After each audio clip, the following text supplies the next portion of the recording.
Good morning, everyone. This is Ariane Olshansky. Welcome to Pivot Interviews. Today we have Mike Kelly, who is the CIO of Red Hat. Mike, thank you so much for being here today. How are you? I'm good. Thanks for Good, having me. good. Can you tell us a little bit about yourself and your job at Red Hat? Sure. So I'm the Chief Information Officer at Red Hat. So the company's about 14,000 employees over 65 countries. And our business is we develop software. If you've ever heard of the Linux operating system, we are sort of the forefathers of the Linux operating system and a variety of other technologies that complement that. And my job in the company is I run all of IT, so I make all of our associates in the company. Our mission is to make them efficient, productive, innovative, and collaborative. In other words, to make them epic. So we try to make all of our associates around the globe have all the tools and things they need to do their job. Awesome. And what was your initial thought when this pandemic came about and we were told to shelter in place? What were your initial thoughts on that? Well, my professional thoughts were that as a company, I felt we were ready for this. And, keep in mind, I mean, the shelter in place that came in the US, we've been dealing with this months before because we have offices in China and throughout Asia. So we'd sort of seen this coming across the globe.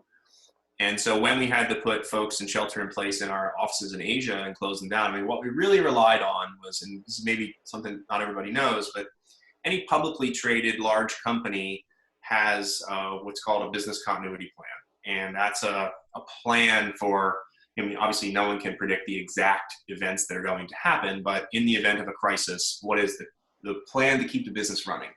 And those things are governed by the board of directors. People like me are accountable to make sure those plans are in place, that they are well thought out, that they're rehearsed. And so my immediate reaction when this happened was twofold. One, let's activate the business continuity plan. So we did that. And the second was, because fortunately in this particular incident, our workforce is highly distributed and about 35 to 40% of the people already work at home. So because of that, we had built all of our strategy to support those associates such that people could work wherever they want.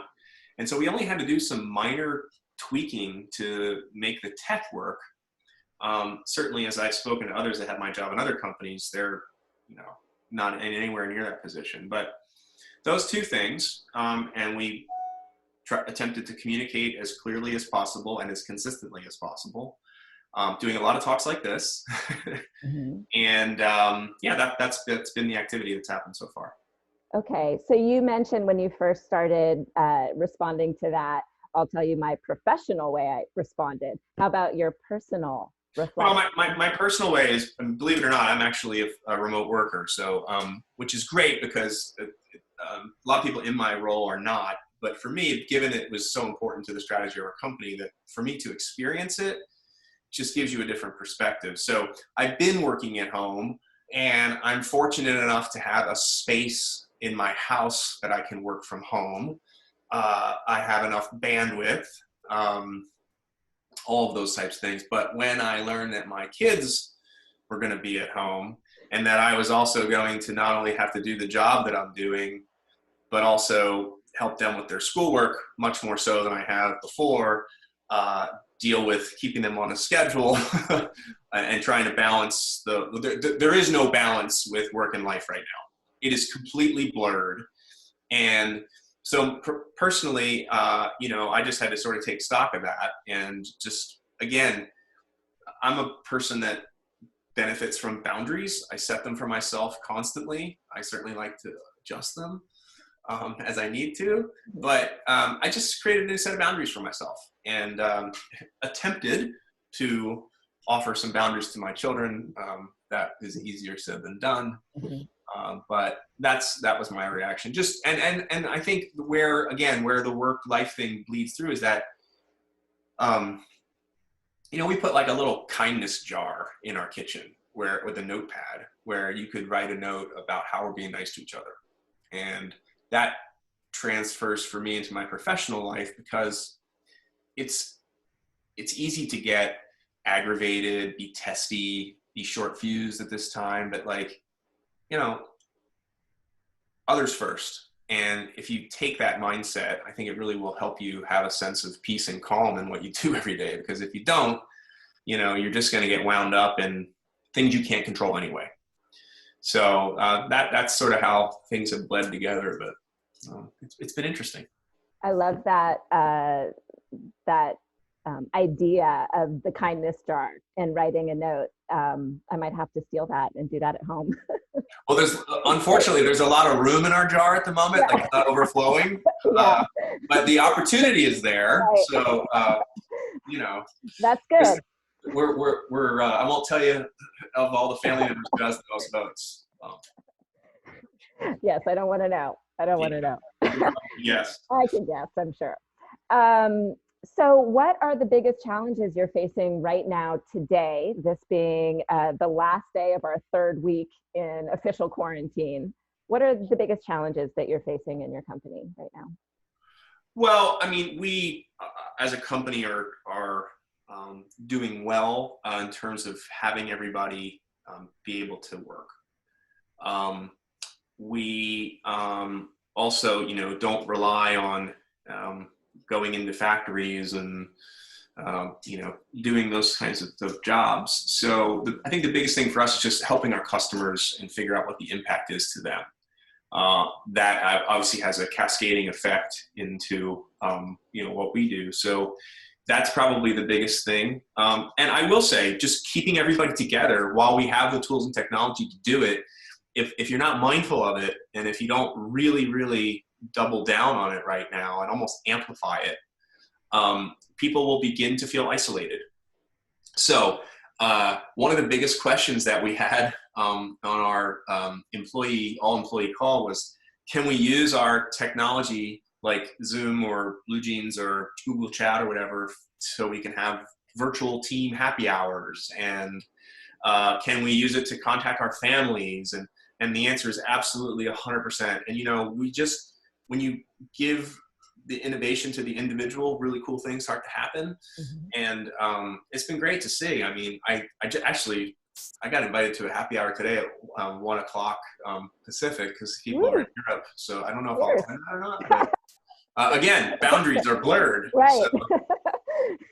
I mean, it's 5 o'clock somewhere. Exactly. Happy hour somewhere. I have lived by that motto. So.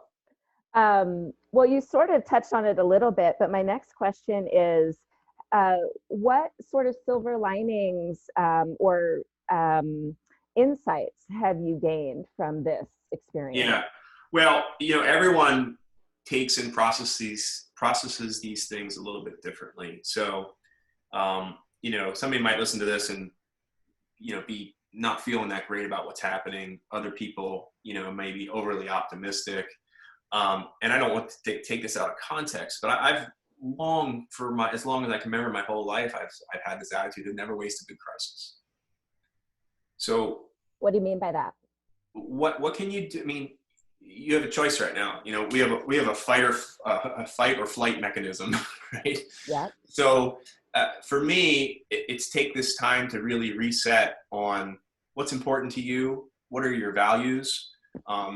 What will change as a result of this? You know, again, I went through this transformation to being a remote worker myself. And when meetings were suggested to me that required me to take a trip, and I had taken that trip and gone to that meeting before, and I know that I could experience it with this, why would I do that?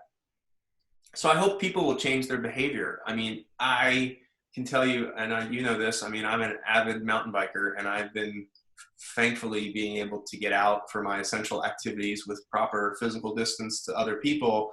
The air is so ridiculously clean right now.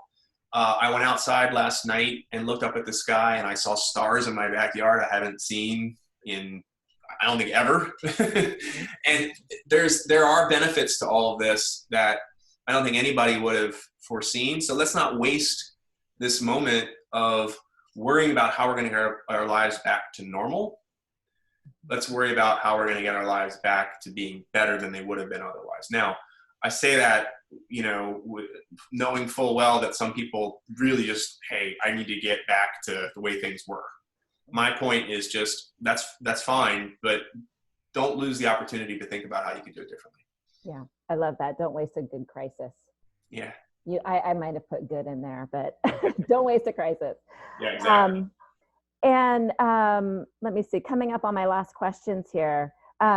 Is there anything specific that you have learned about yourself in this time that you didn't know beforehand? I sometimes don't give myself credit for how focused and calm I can be in a situation. I've noticed that in the last 5 weeks. I mean, there are so many inputs that can take you down a different path. And I just can say with certainty now I'm a resilient person. And sometimes I had some doubts about that, just didn't know. I'm asked to do a lot of big things where a lot of people rely on me. And I've just realized that I'm okay with that, So that's probably the biggest thing. I've also learned I'm really good at doing dishes. I already knew I was good at taking out the trash, but I'm even better. Yeah, that's about it. Those are very important home skills. Well, I've noticed my children aren't very skilled at them, so we're trying to get that. Yes, got some training to do. Yeah, I personally, not to get too philosophical here, but I feel like this whole entire thing is Mother Nature just telling us all to stop and pay better attention to each other and everything that's around you. And to me, that's healing. And I hope that others can see it that way. Again, maybe other people are in different parts of the continuum. It has been interesting being here in the Bay Area, in the US at least, being in the Bay Area and then talking to people across the country as the shelter in place thing has really started to settle in with others, and watching them go through the stuff I went through like 10 days ago. Right? I don't know if you've experienced that, but it's pretty completely interesting. Yeah, completely. And just how different every day can be. Or how much it can be the same. Or how much or it's Groundhog Day just every day, right? Yeah. Totally. Yeah. Well, as my last question, is there anything that we can do to support you, to support your company, your business? Nothing that really comes to mind. I would just say, just know that, at least from my perspective, sometimes big companies and corporations and so forth get a bad rap and they're doing the wrong thing. I think a lot of people are doing the right thing right now. And the good in human nature, I think, is apparent. I won't get into certain aspects of the government, but I think in the private sector, people are doing the right thing. Totally agree, and it's really inspiring to see. Yeah. I just wanted to say, to talk to people who are listening right now. You mentioned so many of the things that I dealt with in the quarantine quest, which was the 3-day journey through fear that I have posted on my Facebook page right now. And so I just wanted to point people's attention to that, to know that there's a resource out there for them. So you guys can go to the Quarantine Quest, which is now renamed Ariana Olshansky Coaching. And I'm here for all of you who need coaching assistance, private coaching, to deal with your fear and concerns. But this was so great, Mike. What a lovely interview and such great advice and words of wisdom. And thank you so much for your time. I really appreciate it. And I know everyone here does too. Yeah, my pleasure. All right, great. Well, you too. Take care. Bye.